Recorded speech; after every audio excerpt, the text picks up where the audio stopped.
Number one, put God first.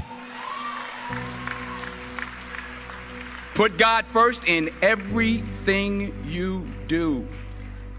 Everything that you think you see in me, everything that I've accomplished, everything that you think I have, and I have a few things, everything that I have is by the grace of God. Understand that. It's a gift. 40 years ago, March 27th, 1975, it was 40 years ago, just this past March, I was flunking out of college. I had a 1.7 grade point average. I hope none of you can relate. I had a 1.7 grade point average. I was sitting in my mother's beauty shop. They still call it beauty shops now? What they call it now? Yeah, I was sitting in the beauty parlor. I was sitting in my mother's beauty parlor, and I'm looking in the mirror, and I see behind me this woman under the dryer. And every time she looked up, every time I looked up, she was looking at me, just looking me in the eye. And I didn't know who she was, and I said, she said, somebody give me a pen, give me a pencil. I have a prophecy. March 27, 1975, she said, boy, you are going to travel the world and speak to millions of people. Now, mind you, I flunked out of college. I'm thinking about joining the army. I didn't know what I was going to do, and she's telling me I'm going to travel the world and speak to millions of people. Well, I have traveled the world, and I have spoke to millions of people.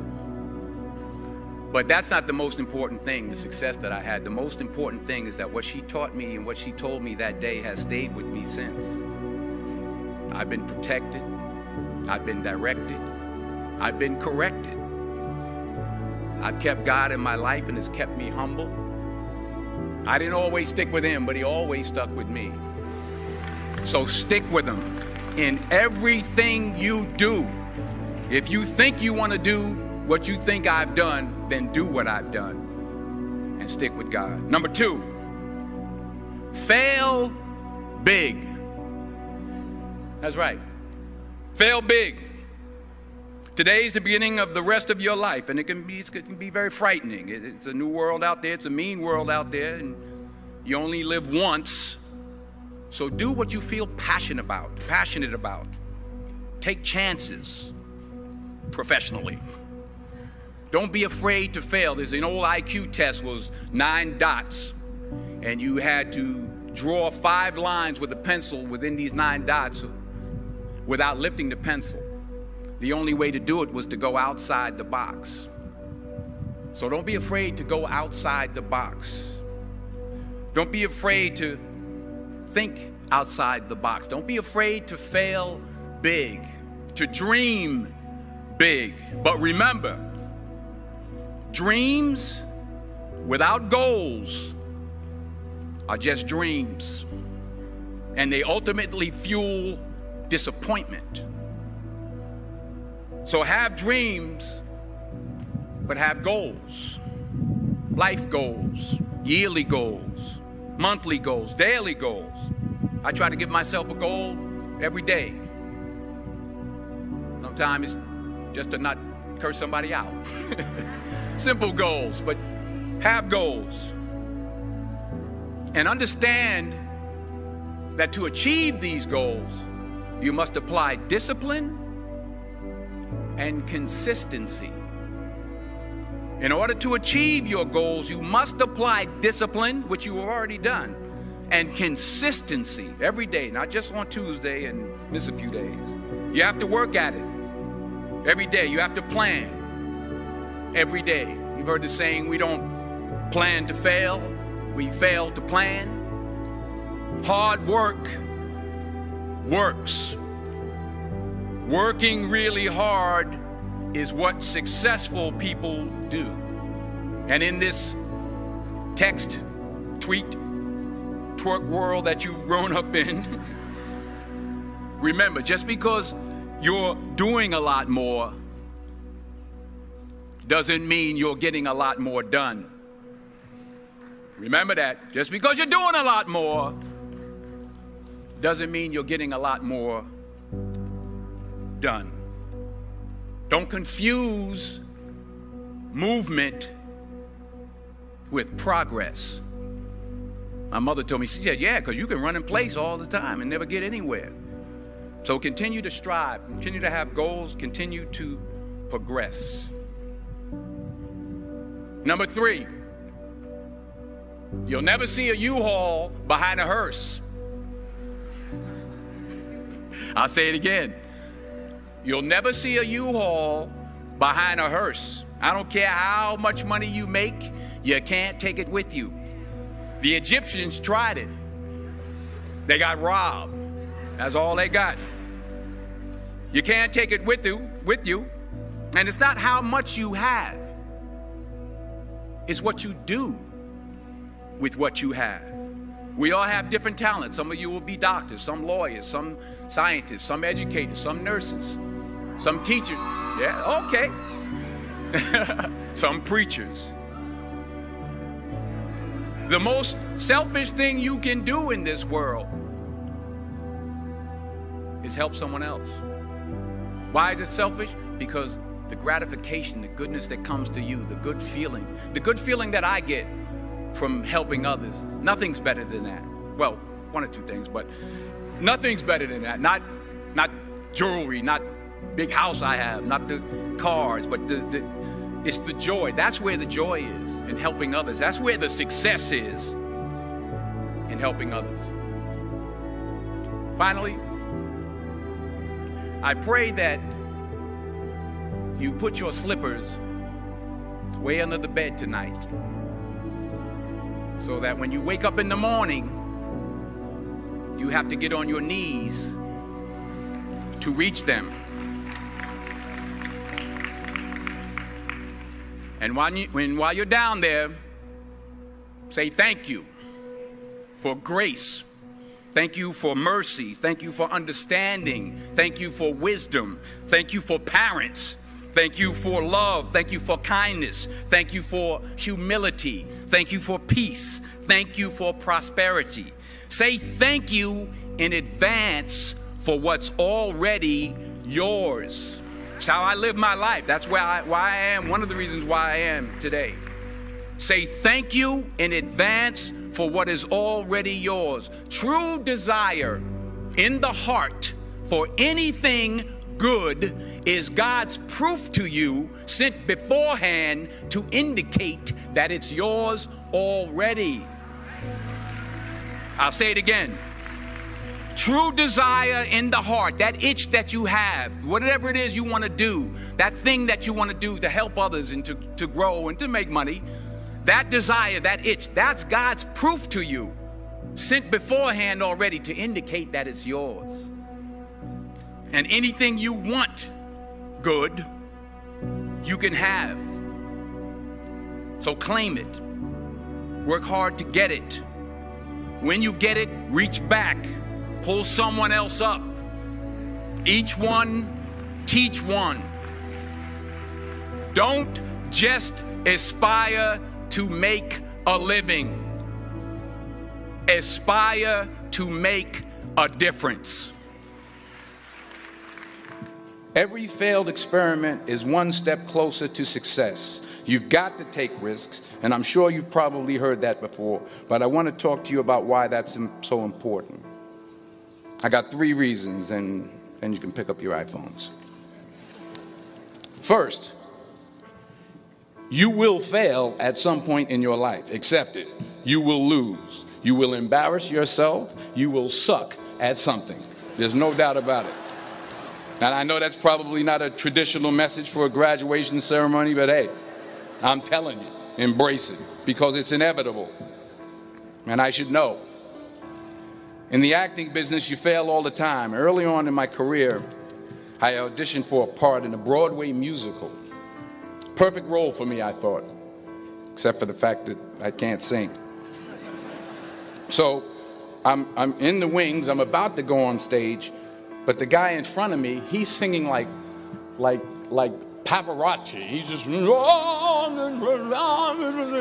he's just going on and on and on. And I'm just shrinking. I'm getting smaller and smaller.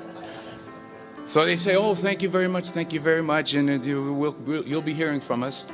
So I come out with my little sheet music, and it was Just My Imagination by The Temptations. That's what I came up with. So I hand it to the accompanist, and she looks at it and looks at me and looks out at the director and is like, all right. So I start, you know, I'm going to sing. I'm like, it's just my imagination once again, and they're coming away with me. And they're not saying anything, so I'm thinking I'm getting better. So I start getting into it. It was just my imagination. Running. They say, oh, yeah, thank you. Thank you very much, Mr. Washington. Thank you. So I assumed I didn't get the job. But the next part of the audition, he called me back. The next part of the audition is the acting part of the audition. So I'm like, hey, okay, maybe I can't sing, but I know I can act. So they pair me with this guy, and again, I didn't know about musical theater. And musical theater is big, so they can reach everyone all the way in the back of the stadium. And I'm more from a realistic, naturalistic kind of acting where you actually talk to the person next to you. So I don't know what my line was. My line was, well, hand me the cup. And his line was, well, I will hand you the cup, my dear. The cup will be there to be handed to you. I said, oh, okay. Well, should I give you the cup back? Oh, yes, you should give it back to me because you know that is my cup and it should be given back to me. I didn't get the job. But here's the thing. I didn't quit. I didn't fall back. I walked out of there to prepare for the next audition, and the next audition, and the next audition. I prayed. I prayed, and I prayed. But I continued to fail, and fail, and fail. But it didn't matter, because you know what? There's an old saying, you hang around the barbershop long enough, sooner or later you're going to get a haircut. So you will catch a break, and I did catch a break. Last year, I did a play called Fences on Broadway. Someone talked about it. Won the Tony Award. And I didn't have to sing, by the way. But here's the kicker. It was at the Court Theater. It was at the same theater that I failed that first audition 30 years prior. The point is, and I'll pick up the pace, the point is every graduate here today has the training and the talent to succeed. But do you have the guts to fail? Here's my second point about failure. If you don't fail, you're not even trying. I'll say it again. If you don't fail, you're not even trying. My wife told me this great expression. To get something you never had, you have to do something you never did. Les Brown's a motivational speaker. He made an analogy about this. He says, imagine you're on your deathbed, and standing around your deathbed are the ghosts representing your unfulfilled potential. The ghost of the ideas you never acted on. The ghost of the talents you didn't use. And they're standing around your bed, angry, disappointed, and upset. They say, we came to you because you could have brought us to life, they say. And now we have to go to the grave together. So I ask you today, how many ghosts are going to be around your bed when your time comes? You've invested a lot in your education, and people have invested in you. And let me tell you, the world needs your talents. Man, does it ever. I just got back from Africa like 2 days ago, so if I'm rambling on, it's because I'm jet lagged. I just got back from South Africa. It's a beautiful country, but there are places there with terrible poverty that need help. And Africa is just the tip of the iceberg. The Middle East needs your help. Japan needs your help. Alabama needs your help. Tennessee needs your help. Louisiana needs your help. Philadelphia needs your help. The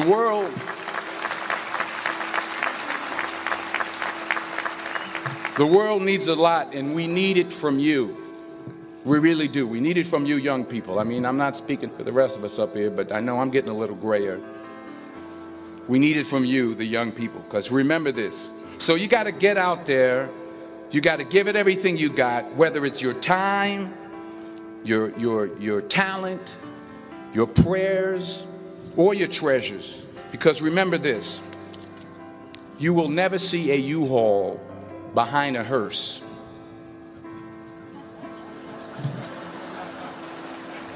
I'll say it again. You will never see a U-Haul behind a hearse. You can't take it with you. The Egyptians tried it, and all they got was robbed. So the question is, what are you going to do with what you have? I'm not talking about how much you have. Some of you are business majors, some of you are theologians, nurses, sociologists. Some of you have money, some of you have patience, some of you have kindness, some of you have love, some of you have the gift of long suffering. Whatever it is, whatever your gift is, what are you going to do with what you have? All right, now here's my last point about failure. Sometimes it's the best way to figure out where you're going. Your life will never be a straight path. I began at Fordham University as a pre-med student. I took a course called cardiac morphogenesis. I still can't say it. Cardiac morphogenesis. I couldn't read it. I couldn't say it. I sure couldn't pass it. So then I decided to go into pre-law, then journalism. And with no academic focus, my grades took off in their own direction. Yeah, down. I was a 1.8 GPA one semester, and the university very politely suggested that it might be better to take some time off. I was 20 years old. I was at my lowest point. And then one day, and I remember the exact day, March 27th, 1975, I was helping my mother in her beauty shop. My mother owned a beauty shop up in Mount Vernon. And there was this older woman who was considered one of the elders in the town. And I didn't know her personally, but I was looking in the mirror, and every time I looked at the mirror, I could see her behind me, and she was staring at me. She just kept looking at me. Every time I looked at her, she kept giving me these strange looks. So she finally took the dryer off her head and she said something I'll never forget. First of all, she said, "Somebody give me a piece of paper. Give me a piece of paper." She said, "Young boy, I have a prophecy, a spiritual prophecy." She said, "You are going to travel the world and speak to millions of people." Now, mind you, I'm 20 years old. I'm flunked out of school. In fact, like a wise ass, I'm thinking to myself, maybe she's got something in that crystal ball about me getting back into school next fall. But maybe she was on to something, because later that summer, while working as a counselor at the YMCA camp in Connecticut, we put on a talent show for the campers. And after the show, another counselor came up to me and asked, "Have you ever thought about acting? You're good at that." So when I got back to Fordham that fall, I got in and I changed my major once again for the last time. And in the years that followed, just as that woman prophesied, I have traveled the world and I have spoken to millions of people through my movies. Millions who up till this day couldn't see me, who up till this day I couldn't see while I was talking to them, and they couldn't see me. They could only see the movie. They couldn't see the real me. But I see you today, and I'm encouraged by what I see. And I'm strengthened by what I see. And I love what I see.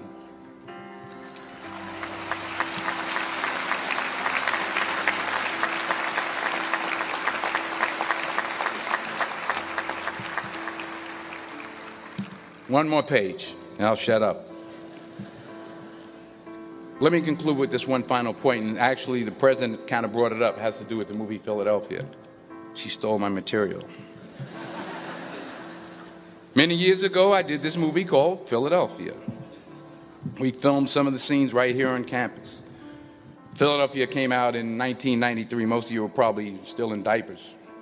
Some of the professors, too. But that cracked me up. But it was a good movie. Rent it on Netflix. It's a good movie. Rent it. I get 23 cents every time you rent it, please. Rent it. True. Parents up there, rent it. Netflix, please. Tell your friends too. It's about a man played by Tom Hanks who's fired from his law firm because he has AIDS. He wants to sue the firm, but no one's willing to represent him until a homophobic ambulance chaser lawyer, played by yours truly, takes on the case. In a way, if you watch the movie, you'll see everything I'm talking about today. You'll see what I mean about taking risk or being willing to fail. Because taking risk is not just about going for a job. It's also about knowing what you know and what you don't know. It's about being open to people and to ideas.